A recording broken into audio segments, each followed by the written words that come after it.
Maryam adalah wanita yang sangat mulia. Setiap hari dia hanya beribadah, dan beribadah di Baitul Maqdis. Bahkan keajaiban bahwa dia setiap kali merasakan lapar pasti di sampingnya ada sebuah makanan. Ketika ditanya oleh pamannya Nabi Zakaria alaihissalam, "Wahai Maryam, kau dapat makanan dari mana?" Beliau mengatakan, "Ini datangnya dari Allah. Sesungguhnya Allah memberikan rezeki kepada hamba-hambanya yang dikehendakinya." Nah, Siti Maryam ini mengandung seorang anak yang kemudian menjadi seorang Rasul, yakni Nabi Allah Isa alaihi salam. Tentu ini merupakan berita yang menghebohkan ketika itu masyarakat Bani Israel. Betapa tidak, mana mungkin seorang wanita tidak tersentuh laki-laki bisa mengandung. Pasti ini Maryam pernah bersetubuh dengan seorang laki-laki, dan tuduhan keji pun beliau rasakan luar biasa. Singkat cerita, ketika Siti Maryam ini menginjak usia senja, kemudian Nabi Isa sudah menjadi seorang Rasul. Satu hari Nabi Isa berkata kepada ibundanya, "Wahai ibuku, sesungguhnya dunia ini tidak abadi. Sesungguhnya dunia ini fana, semuanya akan lenyap. Oleh karena itu, mari ibu kita tinggalkan binar-binar keindahan dunia. Kita beruzlah yuk ke tempat yang kita bisa fokus mendekatkan diri kepada Allah." Akhirnya suatu hari Nabi Allah Isa alaihi salam mengajak ibundanya. Nah, dalam kitab Dhuratul Nasihin melalui Wahab bin Munabih meriwayatkan bahwa Nabi Isa kemudian mengajak ibundanya ke sebuah gunung, sebuah bukit di kota Libanon. Naik mereka berdua dalam sebuah bukit sampai di puncaknya. Di situ kemudian beliau membuat semacam gubuk, ya, tempat mereka bernaung dan tempat ibadah. Jadi mereka meninggalkan kampung halaman dan beruzlah di sebuah gunung. Nah, disitulah kemudian Nabi Isa beserta ibunya Maryam binti Imran, mereka fokus beribadah. Kalau siang mereka berpuasa, kalau malam mereka ibadah, ya, sholat malam. Siang berpuasa, malam beribadah. Seperti itulah kerjaan sehari-hari dari dua orang ibu dan anak ini. Nah, untuk kebutuhan sehari-hari mereka hanya makan makanan yang ada di sekitarnya. Kadang sayur-sayuran, kadang buah-buahan. Pokoknya apa yang mereka temukan di sebuah bukit itulah yang menjadi makanan mereka sehari-hari. Nah, pada suatu hari Nabi Isa ini izin kepada ibundanya, "Wahai ibu, persediaan makan kita sudah habis. Aku izin, aku akan turun ke bawah. Aku akan turun ke bawah mencari bahan makanan untuk kita jadikan sebagai buka puasa nanti. Silakanlah nak, hati-hati kau." "Iya ibu." Nabi Isa turun untuk mencari bahan makanan yang untuk dijadikan sebagai buka puasa nanti sore. Jauh, ya, ternyata. Begitu Nabi Isa turun, datanglah seseorang menemui Siti Maryam ini. Seorang laki-laki dengan berbadan tegap, agak menyeramkan tampangnya. "Assalamualaikum wahai Maryam." "Waalaikumsalam." Maryam melihat ada laki-laki datang mendekati beliau, takut luar biasa. "Siapa kau? Kau tidak usah menghampiriku, tetap diam di situ. Siapa kau? Suaramu begitu menakutkan begitu." Suaramu menggelegar, bahkan wibawamu membuat aku hilang semua ingatanku. Kau begitu hebat, luar biasa. Siapa kau?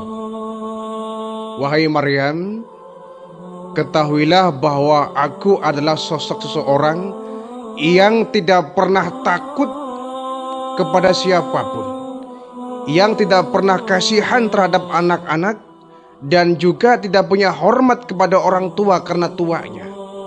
Dan setiap kali aku datang pasti orang bakal mati. Maksudmu kau malaikat maut? Ya, akulah malaikat maut. Aku datang atas perintah Allah Subhanahu wa Ta'ala. Lalu kau datang ke sini mau apa? Kata Maryam itu. Sudah aku bilang bahwa setiap aku datang dalam kehidupan manusia, pasti orang itu akan mati. Termasuk aku? Iya. Jadi kau datang ke sini bermaksud ingin mencabut nyawaku? Betul, Maryam. Dan itu semua adalah perintah dari Allah Subhanahu wa Ta'ala. Hari ini kau akan dipanggil kepadanya. Aku akan mencabut ruhmu. Siti Maryam agak tertegun. Kemudian beliau berkata, wahai malaikat maut, kalau memang hari ini umurku terakhir, kalau memang hari ini aku terakhir di alam dunia ini, kau akan mencabut nyawaku, baiklah. Kalau memang itu perintah dari Allah, laksanakan. Tetapi aku mohon kau tunda sampai anakku kembali di sampingku. Dia sedang mencari bahan makanan di bawah, di lembah itu. Tunggulah sebentar sampai anakku kembali datang ke sini, silakan kau boleh cabut nyawaku. Kata malaikat maut, wahai Maryam, mohon maaf. Maafkan saya. Kenapa? Yang namanya ajal itu setiap kali dia datang dalam diri manusia, tidak bisa dimajukan, tidak bisa dimundurkan. Tidak akan mungkin dua kakiku akan bergeser, kecuali di tempat inilah kau akan kucabut nyawanya. Jadi kau gak bisa nunggu sebentar sampai anakku datang. Tidak bisa, Maryam. Ini sudah menjadi keputusan Allah yang tidak bisa dimajukan atau dimundurkan. Ya baiklah kalau begitu, kalau memang itu keputusan dari Allah, aku ridho dan ikhlas. Kemudian Maryam pun berbaring. Malaikat maut mencabut ruhnya dengan begitu hati-hati dan lembut. Begitu hati-hati dan lembut, tapi masih terasa sakit luar biasa. Perlahan dicabut ruhnya. Sampai kemudian tidak membutuhkan waktu lama, terlepaslah ruh dari jasad Siti Maryam ini. Akhirnya Siti Maryam pun terbaring kaku tanpa nyawa. Malaikat maut pun pergi. Ketika malaikat maut pergi, Nabi Isa datang dan dia agak terlambat datangnya. Biasanya sebelum senja beliau sudah datang menemui ibunya. Kali ini karena jauh dan membawa banyak bahan makanan, sehingga sampai Isya, sampai waktu Isya, datang Nabi Allah Isa menghampiri ibunya. Dia lihat ibunya sedang berbaring, disangkanya sedang tidur. Dia berkata, astagfirullahaladzim, ibuku sudah tidur ya. Mungkin beliau sudah terlalu capek siang hari, bahkan menungguku terlalu lama. Biarlah ibuku tertidur, aku tidak membangunkan dia. Kemudian Nabi Isa membersihkan seluruh bajunya dan bersiap-siap untuk ibadah. Nantilah saya bukanya bersama ibu ya. Saya nggak akan berbuka puasa lebih dahulu sebelum ibuku ikut berbuka. Sebaiknya sekarang sambil nunggu ibu bangun, saya akan ibadah. Nabi Isa kemudian bersiap-siap membersihkan dirinya. Cara kita ambil air wudhu ya. Kemudian beliau melaksanakan ibadah lama ya, berjam-jam. Selesai ibadah nengok ke ibunya masih tidur. Dia melanjutkan ibadahnya itu. 2 jam 3 jam dia kembali nengok ke ibunya, masih tidur juga. Disangkanya masih tidur ya. Dia teruskan ibadah. Sampai larut malam, sampai tengah malam, Nabi Isa kemudian, kok ini ibu masih tidur ya? Bagilah aku bangunkan dia. Kasihan dia belum berbuka puasa. Dengan suara yang sangat lembut. Assalamualaikum wahai ibu. Ibu bangun ibu. Malam sudah datang. Dan orang-orang yang berbuka, yang melaksanakan puasa sudah berbuka semuanya. Ibu belum makan. Ayo ibu bangun. Kita makan bersama, kita berbuka puasa bersama. Tidak ada suara, tidak ada reaksi. Nabi Isa, oh mungkin ibuku sangat begitu capek ya. Sesungguhnya dalam tidur itu ada kenikmatan. Biarlah ibuku masih tidur, masih lelap, aku akan melanjutkan ibadah. Nanti kalau ibu bangun, akan aku ajak buka puasa. Akhirnya Nabi Isa kembali melanjutkan ibadahnya. 1 jam, 2 jam, sampai mendekati sepertiga malam yang akhir. Dia melirik ke ibunya, masih juga berbaring. Masih juga tidur ya, disangkanya masih tidur. Ibuku sampai hampir mendekati fajar kok belum bangun juga. Akhirnya dia kembali mendekat ke ibunya. Assalamualaikum wahai ibu, bangun ibu. Sekarang sudah hampir sepertiga malam yang akhir. Sebentar lagi fajar akan menyingsing. Ibu belum ibadah, bahkan ibu belum buka puasa. Bangun ibu, bangun ibu. Dibangunkan, cuma Nabi Isa nggak berani menyentuh tubuhnya. Hanya beliau membisikkan di telinganya, bangun ibu, kita buka puasa yuk. Ini sudah hampir sepertiga malam yang akhir. Dibangunkan, tidak ada reaksi. Akhirnya Nabi Isa kembali melanjutkan ibadah. Biarlah barangkali ibu masih ngantuk barangkali ya. Lelap sekali ibu tidurnya. Dia melanjutkan ibadah. Sampai kemudian matahari ya, fajar menyingsing, fajar terbit dari ufuk timur. Akhirnya wah ini mah saya nggak bisa biarkan, ibu harus bangun. Dia kembali membisikkan dengan bahasa halusnya, ibu bangun ibu. Sesungguhnya malam sudah berlalu. Sekarang pagi telah tiba. Fajar telah menyingsing. Ibu belum juga bangun dari tidurnya. Ayo ibu kita bangun. Kita makan, ibu belum ibadah dan ibu juga belum makan. Sekarang ini sudah hampir pagi ibu. Bangun ibu. Ini malaikat. Diceritakan dalam kitab Suratun Nasin ini. Malaikat melihat Nabi Isa berkali-kali membangunkan ibunya yang sudah wafat ini. Malaikat menangis di langit itu ya. Terharu melihat peristiwa itu. Malaikat menangis sampai kemudian Allah menegur malaikat. Wahai malaikatku, kenapa kalian menangis? Kenapa kalian terseduh-seduh? Wahai Allah, sesungguhnya Engkau Maha Tahu kenapa kami semua menangis dan bersedih. Kalian kasihan melihat Isya? Betul Allah. Saya terharu dan saya kasihan lihat Nabi Isa sudah ditinggal ibunya saat ini. Kemudian Allah Subhanahu wa Ta'ala berfirman kepada malaikat, wahai malaikatku, sesungguhnya aku lebih tahu dari apa yang kalian tidak tahu. Rencanaku sudah aku tulis sebelum dunia ini terjadi. Nah kemudian, wahai malaikatku, kau sampaikan pesan kepada gunung yang menjadi tempat pijakan Isa alaihi salam. Sampaikan kepada gunung itu, hiburlah Nabi Isa. Nah, kemudian ketika Nabi Isa masih berusaha membangunkan ibunya, tiba-tiba terdengar ada suara, wahai Isya, Roh Allah, sesungguhnya ibundamu telah wafat. Telah berpulang ke rahmatullah. Nabi Isa mendengar suara langsung tertegun, menitikkan air mata. Kemudian beliau mengangkat kepalanya. Wahai ibu, rupanya engkau telah berpulang ke rahmatullah.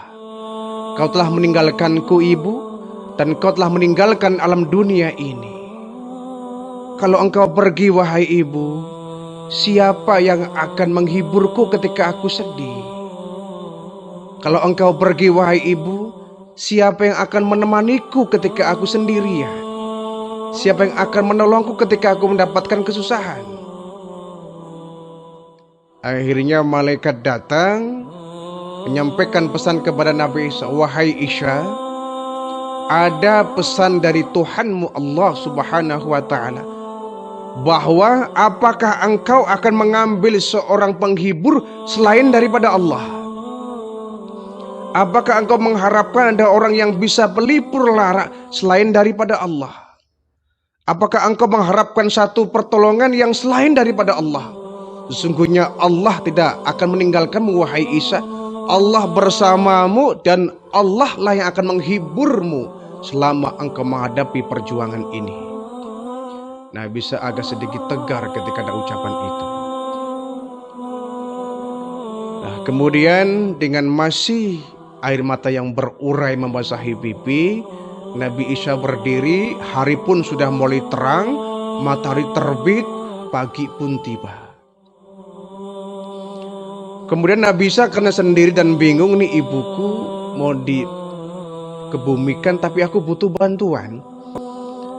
Nah, Nabi Isa pun turun dari puncak bukit untuk masuk ke pedesaan minta bantuan orang. Turun beliau dari atas bukit ini. Kemudian sampailah pada perkampungan di mana situ banyak penduduk ya, banyak orang yang hilir mudik. Nabi Isa minta bantuan. Wahai Tuhan, Assalamualaikum. Waalaikumsalam. Kata orang ini, Anda siapa kok mukanya bercahaya?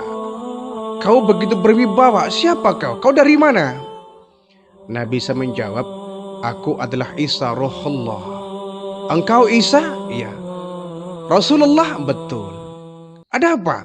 Begini tuan-tuan, sesungguhnya ibuku telah wafat. Oh, wafat? Iya. Sekarang di mana, Mbak? Ada di puncak gunung. Di puncak gunung itu? Betul. Lalu, kami butuh bantuan Anda semua untuk bersama-sama memandikan, mengkafankan dan menyalakan ibuku yang kemudian menguburkan. Aku minta bantuan kalian. Aku nggak bisa melakukan sendirian. Maafkan Tuhan, kata mereka. Kami nggak berani naik ke bukit itu. Kenapa memangnya? Bukit itu angker luar biasa. Bukan hanya itu, di dalamnya banyak binatang buas, ada ular-ular yang sangat berbahaya.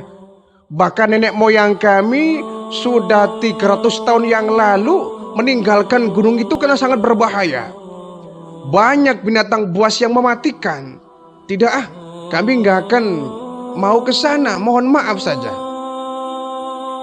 Akhirnya satu orang nggak ada yang mau datang ke orang yang lain pun sama jawabannya, nggak mau, itu gunung bahaya, itu bukit bahaya, banyak ularnya.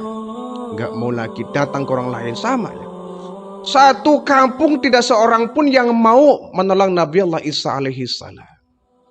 Dengan perasaan sedih, Nabi Isa kemudian naik kembali ke bukit itu. Sudahlah kalau begitu, jasad ibuku akan aku urus sendiri.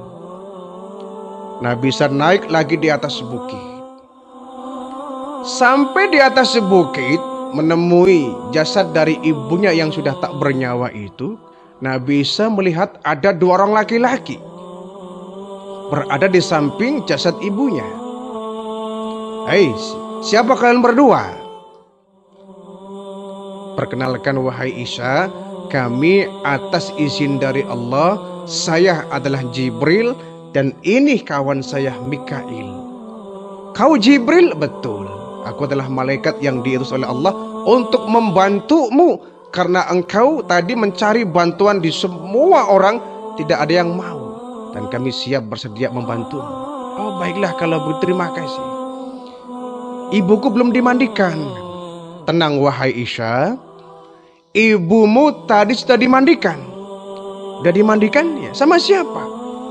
Allah memerintahkan beberapa bidadari dari surga untuk membawa kayu cendana memandikan jasad ibumu. Dan sekarang posisi ibumu sudah dimandikan dan sudah dikafankan. Oh, kalau begitu terima kasih banyak. Iya. Subhanallah, alhamdulillah, kata Nabi Isa. Aku tadinya akan mengurus ibuku dengan seorang diri. Tenang. Ibumu orang hebat, ibumu orang suci, orang mulia, wanita mulia, ahli ibadah. Allah tidak akan tinggal diam untuk menghadapi semua ini. Akhirnya kemudian malaikat Jibril yang waktu itu berwujud sebagai seorang manusia dengan malaikat Mikail mencoker-coker tanah, menggali tanah untuk dijadikan sebagai tempat dibumikannya jasad dari ibunda Nabi Isa alaihissalam, Maryam binti Imran. Dalam kemudian jasad Maryam binti Imran itu pun dikebumikan, dimasukkan ke liang lahat, kemudian ditimbun. Kemudian mereka, malaikat Jibril dan Mikail berpamitan, wahai Ruhullah, wahai Isa, kami semua pamit. Tugasku sudah aku laksanakan. Perintah Allah sudah kami jalani, yaitu membantumu dalam mengebumikan jasad ibumu. Terima kasih banyak wahai malaikat Jibril dan Mikail. Iya. Pergilah malaikat Jibril dan Mikail. Sendiri Nabi Isa di depan pemakaman ibunya. Dia berkata kepada Allah, wahai Allah, sesungguhnya engkau melihatku, engkau mengetahui semua jejak langkahku, dan engkau pun yang mengatur seluruh kehidupan dunia ini. Wahai Allah, jika engkau berkenan, berikan aku waktu untuk bisa berbincang dengan ibuku. Aku ingin bicara dengan ibuku. Kemudian Allah pun memenuhi permintaan dari Nabi Allah Isa alaihissalam, sehingga pendengaran sang ibunda Nabi Isa ini dikembalikan oleh Allah. Hanya dia bisa mendengar suara anaknya. Assalamualaikum wahai ibu. Waalaikumsalam wahai anakku. Wahai permata hatiku, penyejuk pandanganku, Isya. Ibu, iya. Bagaimana kau sekarang kondisinya di sana? Ibunya menjawab, alhamdulillah wahai anakku, sesungguhnya Allah memberikan tempat yang selayak-layaknya di sini. Allah memberikan tempat istirahatku dengan tempat yang sangat begitu indah dan mulia ini. Aku sangat beruntung dan bersyukur. Tempat kembaliku sekarang ini jauh lebih baik daripada dunia. Allah memberikan aku tempat istirahat yang sangat jauh dan indah luar biasa. Nabi Isa kemudian lega. Kalau begitu selamat wahai ibu. Sesungguhnya engkau berada dalam naungan ridho dan rahmat dari Allah. Namun ibu, aku ingin bertanya, sekarang apa yang engkau rasakan? Wahai anakku, hari ini saya berbahagia. Tetapi rasa sakitnya ketika aku dicabut ruhnya oleh malaikat Israel, malaikat maut masih terasa. Oh begitu bu? Iya. Betapa sakit dan pedihnya aku ketika dicabut ruhnya oleh malaikat maut. Bahkan itu masih terasa sampai sekarang ini. Walaupun jasadku terbaring di liang lahat ini, tapi rasa sakit dicabut nyawanya masih terasa. Bahkan di kedua kelopak mataku masih terasa betapa pedihnya ketika ruh itu keluar dari jasadku. Kalau begitu ibu selamat ya. Baiklah nak. Kita sekarang berpisah, tapi nanti kita akan berjumpa lagi di surganya Allah. Akhirnya suara ibunya menghilang, komunikasi antara anak dengan ibu pun terputus. Nabi Isa kemudian turun dari lembah dengan penuh kesedihan. Ya wajar ya. Dia hanya punya seorang ibu, ya, orang tua seorang diri, tidak memiliki ayah. Tetapi beliau tegar menjadi seorang nabi, seorang rasul, menyampaikan dakwah Islamnya, menyampaikan misi dakwahnya kepada masyarakat Nasrani ketika itu, atau Hawariyin ya. Di kelompok Hawariyin yang kemudian mereka mengamalkan satu ajaran Nasrani yang dibawa melalui kitab Injil yang datang dari Allah Subhanahu wa Ta'ala. Jadi ajaran yang dibawa Nabi Isa alaihissalam sama ya dengan nabi-nabi terdahulu. Isi kitab Injil, isi kitab Zabur, Taurat, bahkan Al-Quran, karena redaksinya sama, sumbernya sama dari Allah, maka ajaran yang diajarkan Nabi Isa dalam kitab Injilnya adalah sama yang diajarkan oleh Al-Quran, yakni mentauhidkan Allah.